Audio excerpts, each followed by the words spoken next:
Hey folks, Matt Sharp here with another Pacific Angler Friday Fishing Report. I want to start off by wishing everybody a happy and safe Easter.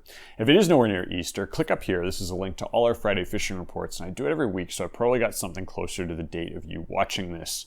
This week we got an interesting report. I've got a bunch of information for you guys that want to go out on the water. First of should you, how, where can't you, that kind of stuff. We're going to cover that in detail right off the hop in the front of the report, but also some stuff for you guys that may not want to go out. You're going to hold it down, you're going to bunker down at home. We've got some cool stuff for you saltwater guys, some reading stuff that you guys can go over, some learning stuff that you guys can go over when it comes to looking at radar, looking at sounders, looking at radio operations. Jordan just did his guide recertification, something that all guides have to do every 2 to 4 years.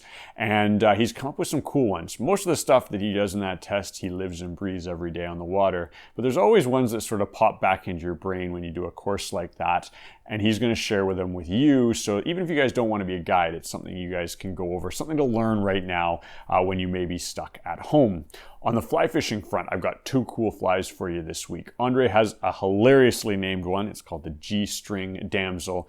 Beautiful damsel pattern, fairly simple. I'm going to go over that in the middle of the report. And then Zach has continued his quest to look at cool chironomids around the internet, be it on Facebook or Instagram, and breaking down how the guys are getting those amazing looking flies in a simple format. We're going to touch base this week on how he blends flash with blended thread to get sort of a flash molted look to your chironomid. You'll definitely want to check that out at the back end of the report. In other news, we made the front of the Vancouver Sun. It was a really cool article on supporting local businesses, and we've got to thank all of you who are helping us, who are supporting us. It has been outstanding. It's been amazing. We really do appreciate it. The store is open-ish. We're taking curbside orders. We're taking mail orders, so call it in if you need gear. We are here. We will, however, be closed on Sunday and Monday of this week for the long weekend. On the saltwater front, we're going to focus on that in a fairly big way this week because we do feel that going out alone in a boat is fairly safe and a good social distancer. The crabbing's been phenomenal. The prawning's been phenomenal. It's an interesting little tweak, I want to say, on the way the world works right now, where certain things that have put pressure on these fisheries are no longer there. So it's something we can take advantage of, I think, in a very responsible way. Also, the salmon fishing has been excellent. We're going to show Jay doing some genetic study work this week, which is something that's going to continue over the next few weeks. As like we said last week, we're really pushing hard to get better science in front of the decision makers. And I'm going to have more information on that at the back end of the report as well. Guys, as always, we do reports like this every week where we look at cool fishing stuff around BC, the fishing locations around the Lower Mainland. We touch base on politics, and obviously we go over the techniques you can do out in the water. If you want to see more reports like this, consider hitting the subscribe button, hit that like button, and let's get into it.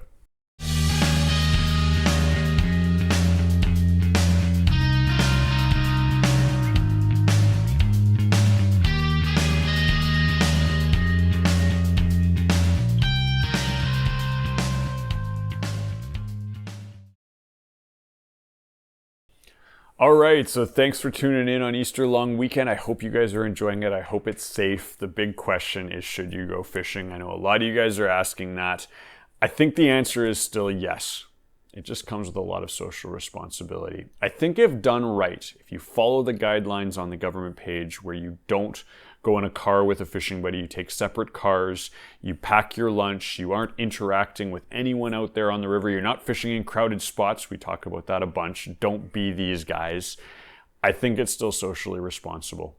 It has to be done correctly though. If it's seen by the government that is being done incorrectly, I do expect them to close fishing over the next little bit. And I think that'd be really bad. I think that'd be really bad for physical health. I love getting out there for a hike. I think it's really important, as well as mental health. So I ask everybody that's going out this weekend, do it really responsibly. Avoid those crowds. Make sure you're going alone. If you are going with a buddy, you're taking separate cars. Make sure you've got your lunch packed so you don't have to stop at a gas station or a local convenience store in the given area that you might be traveling, and don't travel too far afield. There's been a lot on that, but I still think it's worth getting out there, and I still think it's safe.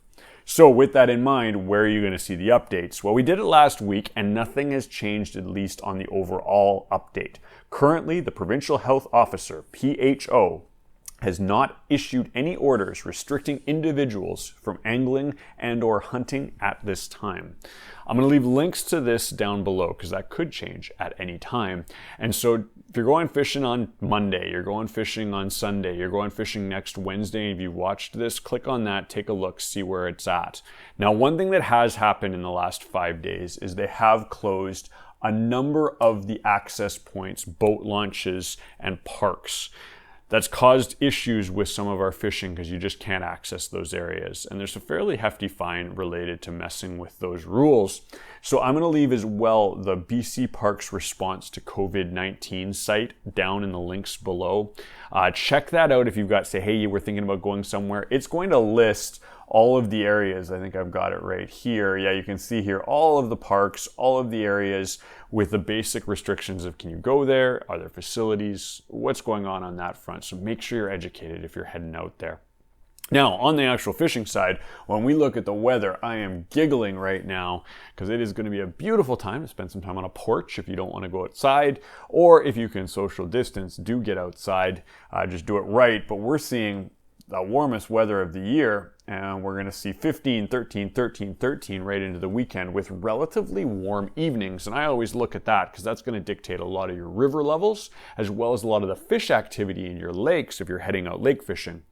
There are a number of stocked lakes right now. A number of the lakes are worth looking at least in the lower mainland. And all of our rivers are go time right now if you can do it socially responsibly. So make sure you're on that. Now, when we roll it over to the fly front, the first fly I've got for you guys is one from Andre. It's called the G-string damsel. This is gonna be a great pattern if you guys are building a lake box right now. It's really cool how he's articulated the tail so it gets that wonderful damsel wiggle. If you ever watch damsels swim, it's a very erratic swimming motion. And this fly imitates that really, really well. It's something that I always try sort of early and mid-season because it's a very, very effective way to cover large amounts of ground. It's not a slow presentation, not something you're going to put under an indicator, but something you're going to fish with like a slime line or a type 3 sinking line and strip with an erratic, I usually use a machine gun short strip, a pop, pop, pop, pop, pop, pop, pop with these patterns. And it can be tons of fun and get some really big bites. Also on the lakefront, Zach has continued his quest to build the ultimate chironomid, but one step at a time. Last week, if you guys missed it, I'll leave links up here. He talked about how to blend thread. It's a very simple technique, but it's how the guys are getting that cool molted look. Now, with all chironomids, you're going to usually see them have a little bit of flash to them, and that's because oxygen's building up under their skin, and that oxygen flashes sort of a mercury color.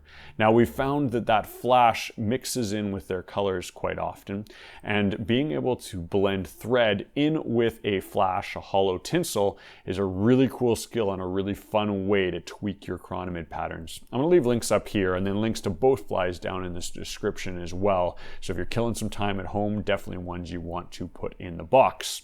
Now, I said I would tease something coming up. It's a free giveaway. It's not out yet, but I'm doing a video on what's in my cutthroat box. Andre and I did the cutthroat course last week. It was private to the guys that had signed up, and we went over a bunch of his cool patterns, and we decided to build a box with that in mind. Now, we're going to be giving away one free box, as well as having it an opportunity for you guys to purchase that box. So I want you guys to stay tuned. That video should come out in the next handful of days, and if you subscribe there, like there, and comment there, you're going to be entered to win that free box. So make sure you stay tuned. Make sure you keep your eyes on that. All right, on the saltwater front, where have guys been fishing? Well, Bowen has been good. The big push of fish seems to have arrived just in time for them to close us, but the catch and release fishing has been really, really cool. Jay's been out doing a bunch of genetic studies. He's got more updates in the written version of the blog, but it's definitely worth getting out, depending on the water clarity of the given day. That's what I want you guys to look at if you're getting out this weekend. If you're in an area of dirty water, you are going to shallow up, sort of 90 to 150 on the downriggers, depending on where you're at. If you see beautiful clear water, which has happened in the last 3 days off Bowen, you want to go a little bit deeper, push the 150 to 200 range, as well as we're still using pretty high flash spoons and flashers. So the Silver Knights have been really productive. The herring aid style spoons have been really productive, as well as your classic salty dog flasher and herring aid flashers. They've been really productive for us. Jay's got more details down in the report, and if you guys want that stuff, give the shop a call or check out the email down below at sales@pacificangler.ca and say, hey, I want a package to go out, the same stuff Jay's been fishing, and we can build something for you really quick. It's going to get you out in the water with the right gear. On the crabbing and prawning front. Now, this is kind of cool. Well, it's not cool, obviously, that a lot of the world has changed because of this COVID problem, but a lot of the poachers no longer have a place to sell their product. And when I mean poachers, I mean people poaching prawns and poaching crabs. Even the commercial guys, and in a big way I sort of feel for them, are probably going to have to downgrade the amount they take just because there's no restaurants open to sell this stuff. And so we're expecting the prawning and crabbing to be excellent over the next foreseeable future. It'll be really interesting if, God forbid, this thing is still kicking around when more of the salmon come through, if we see some impact there from illegal harvest of salmon. But that's for another report. Long story short, if you need to get out crabbing, you need to get out prawning, we've got all the gear that you need. Call it in. We can build a package for you with everything that goes along with it and get you guys out on the water, because it's pretty darn easy right now to get a dinner of crab or a dinner of prawns if you're going to go a little bit deeper. Guys, that's everything I've got for you this week. Thanks for tuning in. As always, enjoy your long weekend, and we'll catch you in the next Friday Fishing Report.